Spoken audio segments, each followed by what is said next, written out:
soit avec vous. Évangile de Jésus-Christ selon saint Luc.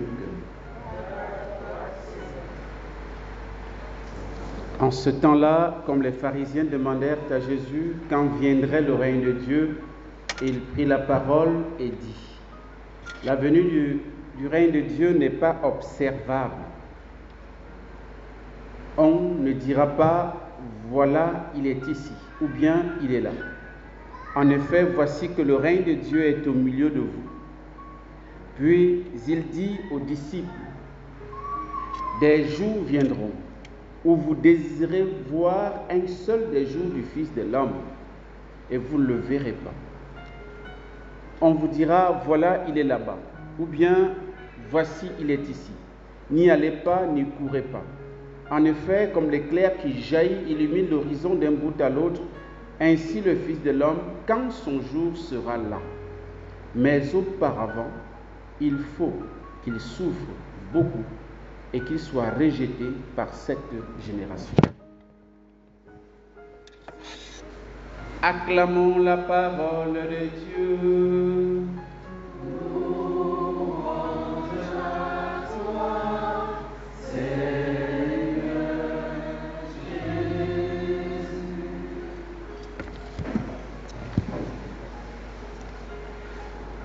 Dans la première lecture que vous avez entendue, on pourrait intituler cet extrait l'hymne ou la litanie à la sagesse. La sagesse, on dit, il y a dans la sagesse un esprit intelligent, saint, unique, multiple, subtil, rapide, perçant, net, clair et intact. Voilà, ami du bien, irrésistible, bienfaisant, ami des hommes, etc., etc. Et lorsque nous lisons, nous voyons apparaître peut-être que c'est une prophétie du Christ.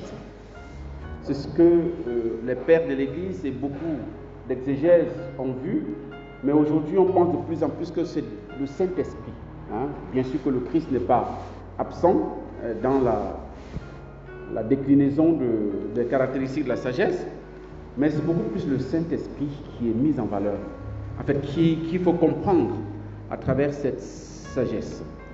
C'est le Saint-Esprit qui se présente comme irrésistible, voilà, vif, insaisissable, paisible, rapide, subtil, voilà, et invisible, et pourtant il gouverne l'univers. Et nous avons dans l'évangile d'aujourd'hui Jésus qui nous parle du règne de Dieu, à partir d'une question que les pharisiens lui ont posée: quand viendrait le règne de Dieu? Alors Jésus va dire une chose qui à mon avis peut paraître difficile à comprendre. La venue du règne de Dieu n'est pas observable. Ce n'est pas observable. Ça veut dire que ce n'est pas évident. Ce n'est pas visible. En français facile. Ce n'est pas visible. Mais n'empêche que nous avons quand même eu Noël, il y a 2000 ans, d'accord? Et Jésus est né. Il est dit dans Jean chapitre 1, verset 1, au commencement était le Verbe était avec Dieu, le Verbe était Dieu. Et au verset 14, il dit, le Verbe s'est fait chair.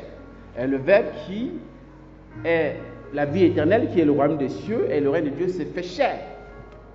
Donc, il est venu, il s'est incarné. Comment Jésus dit-il qu'il n'est pas observable? Pourquoi Jésus dit-il qu'il n'est pas observable? Parce que quand on regarde Jésus, parce que là, même quand on voit l'enfant au berceau, on va voir ça à Noël, quand on voit le bébé au berceau ou bien dans la crèche, ça ne peut venir à l'idée des personnes de penser que c'est le royaume de Dieu qui est là. Vous voyez un peu, c'est quelqu'un de chair. Et c'est pourquoi, et on comprend pourquoi les pharisiens avaient du mal à croire en Jésus lorsqu'ils disaient qu'il est le Fils de Dieu. Parce que Fils de Dieu, ça veut dire qu'il est Dieu. Vous n'avez jamais vu un fils d'homme qui est une chèvre? Ou bien, voilà, si un homme donne naissance à une chèvre, là ça pose problème. On va dire ça ne va pas. On donne naissance à sa propre nature. Donc si Dieu a un fils, ça veut dire que son fils est Dieu. Et donc lorsque Jésus dit qu'il est fils de Dieu, on veut le lapider. Parce que Dieu, mais si tu es fils de Dieu, ça veut dire que tu es Dieu. Tu veux qu'on t'adore, qu'on te considère comme Dieu. Et c'est pourquoi je dis que ce n'est pas évident, ce n'est pas observable. Quand vous me voyez, vous voyez un homme, mais derrière l'homme que vous voyez, il y a Dieu. Et ça ne se voit pas avec les yeux de la chair. D'accord? Donc lorsque je parle que ce n'est pas observable, c'est par rapport à la dimension sensible, à la dimension visible. Ça ne se touche pas, ça ne se voit pas. C'est caché. Et il n'y a que par la foi, le regard de foi, que nous pouvons voir que le royaume de Dieu est présent. D'accord? Et donc ici dans ce texte, nous avons ce qu'on appelle les 3 avènements de Jésus. Ou bien les 3 avènements de Dieu. Mais spécialement de Jésus. Dans ce petit texte-là. Donc nous sommes déjà un peu dans le temps de l'Avent par anticipation. Dans le temps de l'Avent, on parle de l'Adventus, signifie avènement. D'accord? On est dans l'attente du Christ. Ici, la première venue, c'est ce qu'il dit.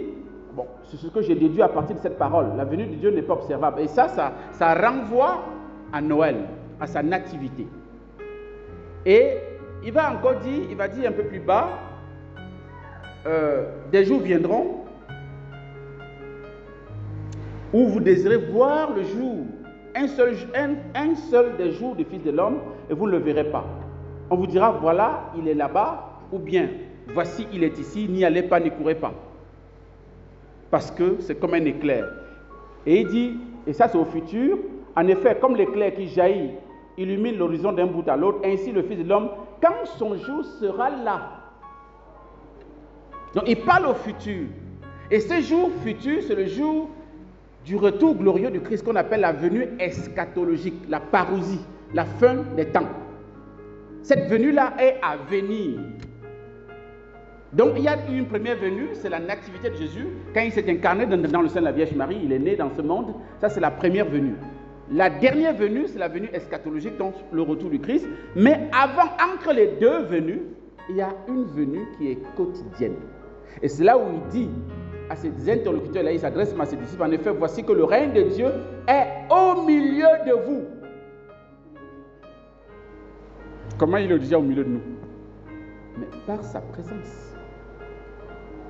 Et ça, cela nous est donné aujourd'hui, frères et sœurs. Vous et moi, nous sommes appelés à accueillir le règne de Dieu aujourd'hui. Et il y a certaines traductions qui disent, même qui traduisent par « Voici que le règne de Dieu est au-dedans de vous. »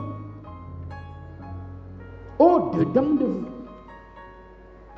Le Seigneur veut, et il est même, je crois, parce que vous êtes tous ici, parce que vous croyez en lui. Si vous croyez en lui, il est dans vos cœurs. Comme le dit Saint Paul dans Éphésiens 3,17, le Christ habite dans nos cœurs par la foi. Par la foi, Dieu habite, le Saint-Esprit introduit, la sagesse que nous avons vu dans la première lecture, introduit Dieu dans notre cœur, dans notre vie. Nous le portons avec nous. Donc chacun de nous est une parcelle du royaume de Dieu. Quand vous marchez là, les gens doivent savoir que Dieu est en train de passer. Même s'ils voient un homme ou une femme. Hein? Parce que vous portez quelque chose qui n'est pas observable à vue d'œil, mais qui est à l'intérieur de vous. Mais les gens doivent voir les effets de la présence de Dieu en vous. Les effets, c'est quoi? C'est avoir un comportement chrétien. C'est éviter les affairages. D'accord? C'est éviter les calomnies, les bavardages sans tête ni queue, les mensonges, tout ce qui nous éloigne, qui fait qu'on ne peut pas deviner le royaume de Dieu en nous. Nous devons les éviter pour manifester le Christ par notre manière d'être. Le monde aujourd'hui a besoin de voir le Christ à travers nous. Et cela, il a besoin de voir par notre témoignage de vie. Que le Seigneur nous aide à travers sa parole, à travers cette Eucharistie. Lui se fait présent, le royaume de Dieu se fait présent tous les jours à chaque Eucharistie. Mais de manière cachée, derrière les espèces du pain et du vin. Qu'à travers cette Eucharistie, le Seigneur amplifie et intensifie sa présence dans nos cœurs et que nous ayons aussi le courage de témoigner, de manifester les fruits de sa présence en nous par toute notre vie. Amen.